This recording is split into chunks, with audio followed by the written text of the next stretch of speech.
দেশের বাজারে ডলারের দাম 7 টাকা বৃদ্ধি পাওয়ায় ইচ্ছেমতো দাম বাড়িয়ে দিয়েছেন পাইকারি বিক্রেতারা।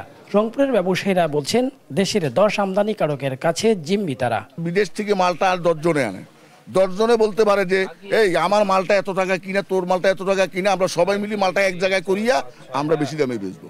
তাহলে ইম্পোর্টারদেরকে যদি সরকার ধরে এবং কি ইম্পোর্টারদেরকে যদি সরকার চাপ দেয়, তাহলে সবকিছু সমস্যার সমাধান হয়ে যাবে। ঢাকা থেকে বাইরে থেকে বলতেছে যে দাম বেশি, ডলারের দাম বেশি, ডলার কম, আগের চেয়ে বেশি দাম, এই জন্য দাম বাড়তি। যে দাম বাড়ছে, ছোটবেলা যেহেতু আপনার আগে ছিল 2400, এখন হয়েছে 3200-3500 টাকা। আমরা তো কিনতে হিমশিম খেয়ে যাচ্ছি।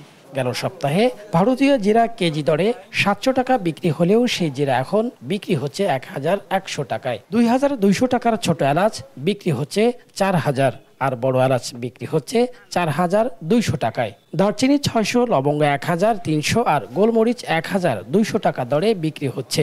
হঠাৎ আকাশ ছোঁয়া এমন দামে ক্ষুব্ধ সাধারণ ক্রেতা ও খুচরা বিক্রেতারা। ছোট এলাচ বড় এলাচের দাম অনেক বেশি, এত এই বাজারে তো সাধারণ মানুষ খাইতে পারে না। মশলা তো কিনতে পারতেছে না, অনেক দাম বেশি। বা কি করবো, অনেক সরকার তো এটা কিছু করতে পারতেছে না, নিয়ন্ত্রণে আনতে পারতেছে না। গরম মশলা বা জিরে যেটা যে কাজের জন্য প্রযোজ্য সেখানে দেওয়াই লাগে, দাম তো প্রচুর।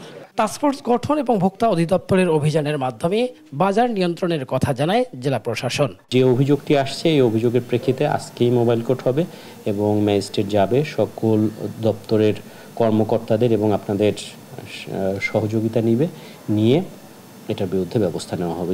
ঈদের আগেই এমন অস্থির বাজার নিয়ন্ত্রণে সরকারকে আরও কঠোর হওয়ার দাবি সাধারণ মানুষের। রফিকুল ইসলাম, দেশ টিভি, রংপুর।